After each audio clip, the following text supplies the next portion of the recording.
Hello दोस्तों, welcome back. दोस्तों, इस एपिसोड में हम बात करेंगे, इस वीडियो में हम बात करेंगे, एक्चुअली ये एक कोई एपिसोड नहीं है, ये एक वीडियो मैंने बनाया है फॉर द डीएनएस इन्वेंटरी के लिए कि आप कैसे डीएनएस की जोन्स, ठीक है, कंडीशनल फॉरवर्डर, क्योंकि डीएनएस क्या है दोस्तों, उस पे बहुत सारी जोन्स होती हैं, ठीक है, बहुत सारी आईपीज होती हैं फॉरवर्डर्स में, ठीक है, तो हमें क्या इन्वेंटरी बनानी पड़ती है ताकि हम उसका रूट कॉज निकाल सके, अपनी एनालिसिस कर सके कि कौन सा रिकॉर्ड पुराना है, कौन सा नया है, कौन सा यूज में है, कौन सा नहीं है, ठीक है। तो ये सारी चीजें हम कैसे करेंगे, तो इसलिए मैंने एक ये एपिसोड बनाया है आपके लिए, ये वीडियो बनाया है आपके लिए, ताकि हम उसकी इन्वेंटरी को निकाल सकें। तो दोस्तों, सबसे पहले हम चलते हैं अपने डीएनएस सर्वर पे, डोमेन कंट्रोलर पे, और देखते हैं हम कैसे कर सकते हैं। तो दोस्तों, यहाँ पे डोमेन कंट्रोलर पे मेरे पास दो स्क्रिप्ट्स हैं, ठीक है, दो स्क्रिप्ट्स हैं, एक्चुअली ये दो फंक्शंस हैं। मैं आपको पावर सेल में चल के बताऊंगा, जब मैं पावर सेल आपको पढ़ाऊंगा, ठीक है, तो हम कैसे स्क्रिप्ट बनाते हैं ये भी मैं बताऊंगा आपको चल के, ठीक है। ये स्क्रिप्ट मैंने बहुत बार यूज की है। ये स्क्रिप्ट एक्चुअली माइक्रोसॉफ्ट ने मुझे प्रोवाइड की थी जब मैं एक प्रोजेक्ट पे काम कर रहा था। तो ये स्क्रिप्ट के थ्रू आप ना, फर्स्ट स्क्रिप्ट के थ्रू आप आईपी से रिलेटेड कॉन्फ़िगरेशन निकाल सकते हो।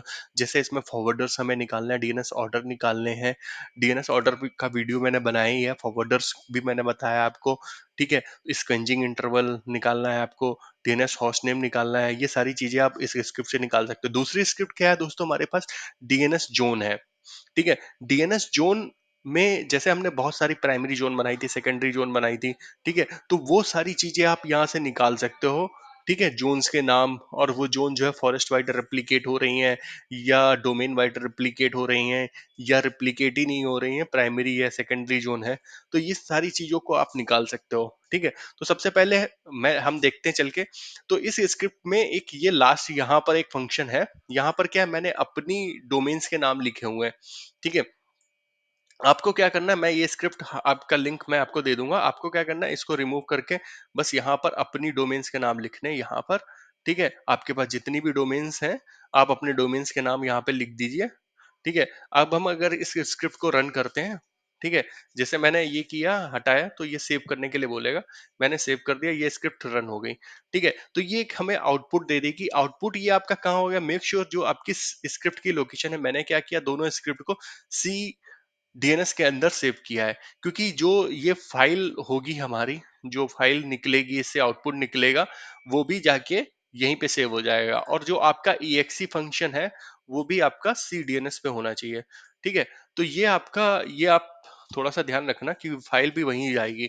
पता चला आपने रन कर दिया, यहाँ पे जनरली क्या होता है, जैसे मैं पावर सेल खोलता हूँ, EXE वो सिस्टम 32 के अंदर खुलती है, तो जो आउटपुट फाइल है वो सिस्टम 32 में चली जाती है। तो आपको मेक श्योर करना है कि फाइल सिस्टम 32 से ढूंढना बहुत मुश्किल काम हो जाता है, तो ठीक है। तो आपको ये याद रखना है। ये चलिए, एक फाइल ये यहाँ पे बन गई हमारी। अब हम दूसरी स्क्रिप्ट रन करते हैं, फिर एक साथ समझेंगे दोनों स्क्रिप्ट के बारे में, ठीक है। यहाँ पर भी मुझे सेव करना पड़ेगा, सॉरी, यहाँ पर मुझे इसको हटाना पड़ेगा, फिर उसके बाद मैं ये स्क्रिप्ट रन कर देता हूँ। ये टाइम लेगी स्क्रिप्ट, ठीक है। इस साथ में हम पहली वाली स्क्रिप्ट का डेटा यहाँ पे इसको निकाल लेते हैं, कॉपी कर लेते हैं, और इसको हम एक्सेल पे डालते हैं, क्योंकि एक्सेल पे ही सही से डेटा मिलता है, ठीक है दोस्तों। इसको मैं बंद कर देता हूँ और एक्सेल खोल लेता हूँ, ठीक है। एक्सेल में आपको डेटा ये पूरा क्लियर मिल जाएगा कि क्या आ रहा है, ठीक है। अब मैं इसमें एक्सेल में आ गया, ठीक है। अब इसको आपको मतलब ये सीएसवी में डेटा है हमारा, इसको सही करने के लिए आपको यहाँ पे डेटा पे आना पड़ेगा, ठीक है। फिल्टर पे जाना पड़ेगा, फिल्टर पे, फिल्टर पे जाओगे, सॉरी, फिल्टर पे नहीं, टेक्स्ट एंड कॉलम पे जाओगे, पहले इसको सिलेक्ट करके टेक्स्ट एंड कॉलम पे जाओगे, ठीक है। टेक्स्ट एंड कॉलम पे मुझे क्या है यहाँ पर, discriminated fix with, sorry, back आइए, डिस्क्रिमिनेटेड, और यहाँ पर आपको कॉमा पे क्लिक करना है। कॉमा पे क्लिक करने के बाद फिनिश कर दोगे, तो ये आपको मिल जाएगा डेटा, ठीक है। तो ये अगर मैं इसको यहाँ पे सही से कर लूँ डेटा को, ठीक है, तो ये आपको डीएनएस ऑर्डर मिल गया, ठीक है, जो जो हमने कॉन्फ़िगर किया हुआ है, ठीक है। और यहाँ पर ये आपको IPv6 वैल्यू भी दिख रही है, ठीक है। तो HRDC02 पे मुझे IPv6 भी हटानी है, क्योंकि मेरा पूरा एनवायरनमेंट IP का है, तो मैं नहीं चाहता मेरे एनवायरनमेंट में कहीं पे भी IPv6 हो, ठीक है। तो ये मैं हटा दूंगा चल जाके, ठीक है। तो यहाँ पर आप देख सकते हो यहाँ पे जैसे लूप बैक एड्रेस आ रहा है, इसको भी आपको रिमूव करना पड़ेगा। आईपी यहाँ पर उस पर्टिकुलर किसी डोमेन कंट्रोलर की आईपी होनी चाहिए, ना कि लूप बैक एड्रेस होना चाहिए। 127.0.0.1 ये लूप बैक एड्रेस होता है। ठीक है, तो ये सारी इन्वेंटरी के थ्रू आप चीजों को रिजॉल्व कर सकते हो। ठीक है, और यहाँ पे स्क्वेंजिंग इंटरवल देख लीजिए, स्क्वेंजिंग इंटरवल किसी पे नहीं लगा हुआ है। बूट मेथड स्क्वेंजिंग मैंने आपको बताया ही था। ठीक है, फॉरवर्डर क्या क्या सेट है वो आप यहाँ पे देख सकते हो। ठीक है, फॉरवर्डर क्या क्या सेट है। अब मैं दूसरी फाइल को भी निकाल लेते हैं हम, दूसरी फाइल भी हो गई होगी हमारी। तो दूसरी फाइल दोस्तों यहाँ पे आ गई है जोन, इसमें डेटा काफी है, जोन्स में आपको मिलेगा ही। ठीक है, तो जोन्स वाली को मैं इधर कॉपी पेस्ट कर लेता हूँ, तो ये अपने आप ही आ जाएगी, क्योंकि हमने लास्ट टाइम वो फॉर्मूला लगाया था। तो यहाँ पे देख लीजिए, आपको डोमेन का नाम लिखे हैं, डिसीज के नाम लिखे हुए हैं। ठीक है, जोन का नाम लिखा हुआ है। जोन ये डिफॉल्ट जोन होती हैं, कुछ डिफॉल्ट जोन बन जाती हैं। आपको डिफॉल्ट जोन के लिए अगर हटाना है तो यहाँ पर मैं फिल्टर पे जाता हूँ और डिफॉल्ट जोन को मैं हटा देता हूँ। डिफॉल्ट जोन एक टैब होगा यहाँ पे ऊपर, जिसपे लिख के आ रहा होगा डिफॉल्ट जोन। ठीक है, इस जोन इस ऑटो क्रिएटेड वाले पे ही आपको क्रिएट करना है।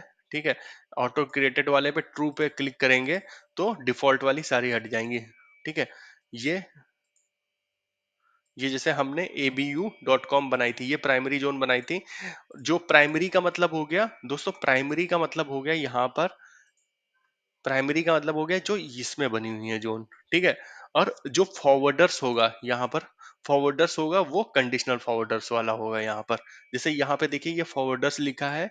ठीक है, ये AZU लिखा है, AZU फॉरवर्डर्स लिखा हुआ, और लर्न डॉट हिंदी। ठीक है, ये फॉरवर्डर्स है। तो यहाँ पे देखिए लर्न डॉट हिंदी और AZU। ठीक है, ये मैंने जानबूझ के दो बनाए थे ताकि आपको समझ में आ सके।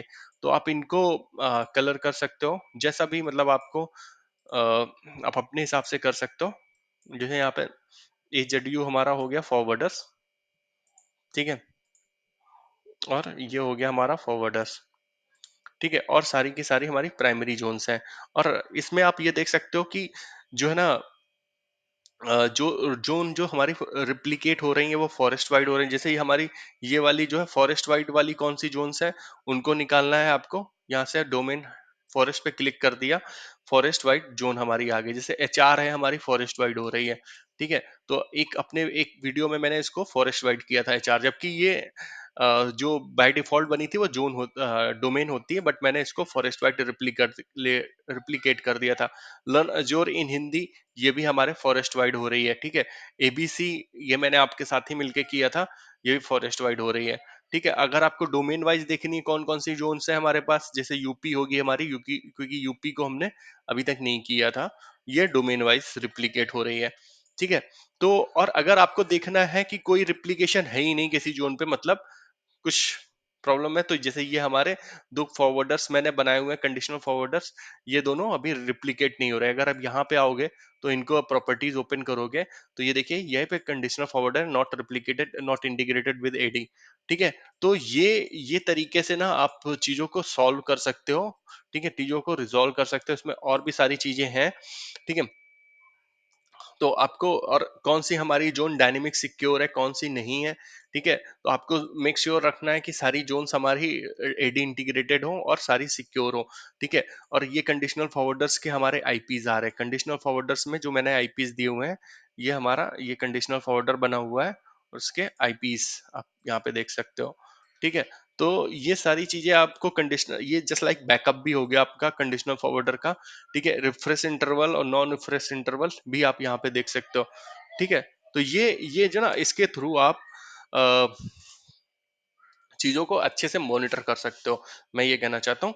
तो आशा करता हूँ ये वीडियो आपको समझ में आ गया होगा। अगर आपके पास कोई भी क्वेश्चंस होंगे तो प्लीज मुझे कमेंट बॉक्स में बताएं। मैं जो ना इसका लिंक, स्क्रिप्ट का लिंक और भी सारी चीजों का लिंक, एक ड्राइव बना रहा हूँ, उस पाथ पे इन सब का लिंक मैं डाल दूंगा। Thank you.